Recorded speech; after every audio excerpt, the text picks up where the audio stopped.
From the Earth to the Moon by Jules Verne. Chapter 8. History of the Cannon.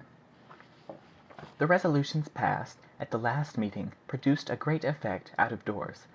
Timid people took fright at the idea of a shot weighing 20,000 pounds being launched into space. They asked what cannon could ever transmit a sufficient velocity to such a mighty mass. The minutes of the second meeting were destined triumphantly to answer such questions.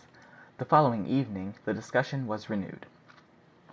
"My dear colleagues," said Barbicane, without further preamble, "the subject now before us is the construction of the engine, its length, its composition, and its weight. It is probable that we shall end by giving it gigantic dimensions, but however great may be the difficulties in the way, our mechanical genius will readily surmount them. Be good enough, then, to give me your attention, and do not hesitate to make objections at the close. I have no fear of them. The problem before us is how to communicate an initial force of 12,000 yards per second to a shell of 108 inches in diameter, weighing 20,000 pounds. Now, when a projectile is launched into space, what happens to it? It is acted upon by three independent forces: the resistance of the air, the attraction of the earth, and the force of impulsion with which it is endowed. Let us examine these three forces. The resistance of the air is of little importance. The atmosphere of the earth does not exceed 40 miles. Now, with the given rapidity, the projectile will have traversed this in 5 seconds, and the period is too brief for the resistance of the medium to be regarded otherwise than as insignificant. Proceeding then to the attraction of the earth, that is, the weight of the shell, we know that this weight will diminish in the inverse ratio of the square of the distance.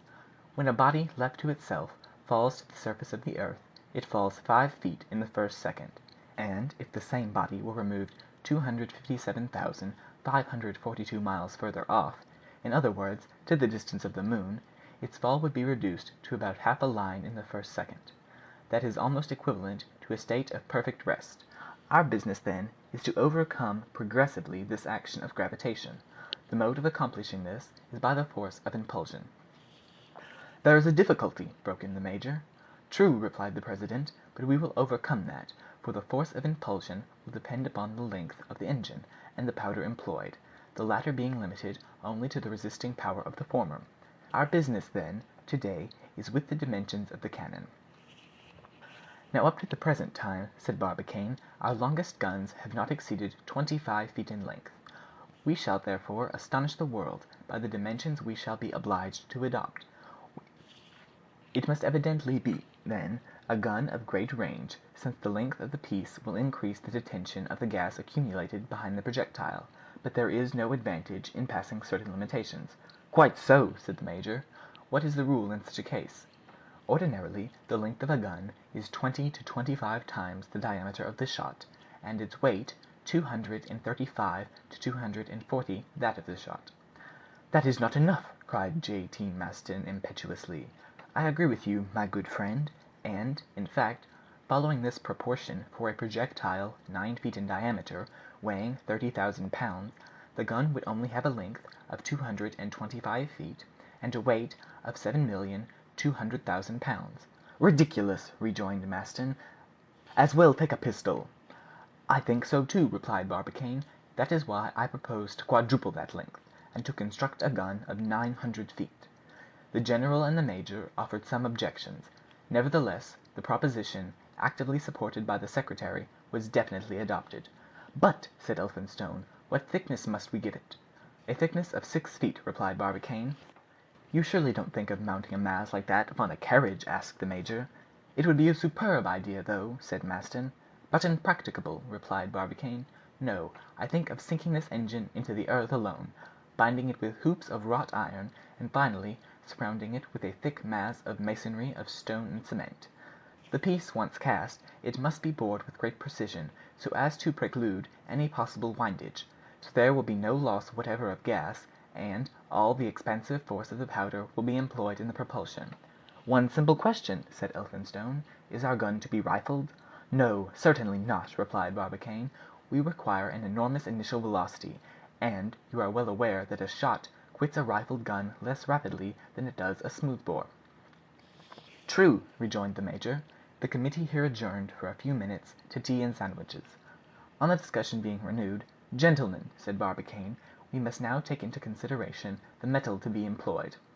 Our cannon must be possessed of great tenacity, great hardness, be infusible by heat, indissoluble, and inoxidable by the corrosive action of acids." "There is no doubt about that," replied the major; "and as we shall have to employ an immense quantity of metal, we shall not be at a loss for choice." "Well, then," said Morgan, "I propose the best alloy hitherto known, which consists of 100 parts of copper, 12 of tin, and 6 of brass." "I admit," replied the president, "that this composition has yielded excellent results, but in the present case it would be too expensive and very difficult to work. I think, then, that we ought to adopt a material excellent in its way and low of price." "Such as cast iron?" "What is your advice, major?" "I quite agree with you," replied Elphinstone. "In fact," continued Barbicane, "cast iron costs 10 times less than bronze; it is easy to cast, it runs readily from the molds of sand, it is easy of manipulation, it is at once economical of money and of time. In addition, it is excellent as a material, and I will remember that during the war, at the siege of Atlanta, some iron guns fired 1,000 rounds at intervals of 20 minutes without injury." "Cast iron is very brittle, though," replied Morgan. "Yes, but it possesses great resistance. I will now ask our worthy secretary to calculate the weight of a cast iron gun with a bore of 9 feet and a thickness of 6 feet of metal."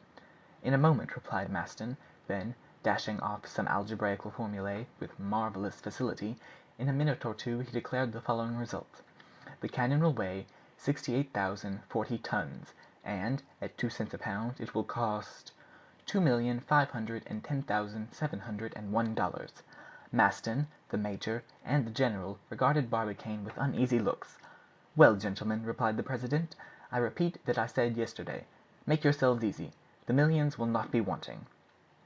With this assurance of their president the committee separated, after having fixed their third meeting for the following evening. Chapter 9.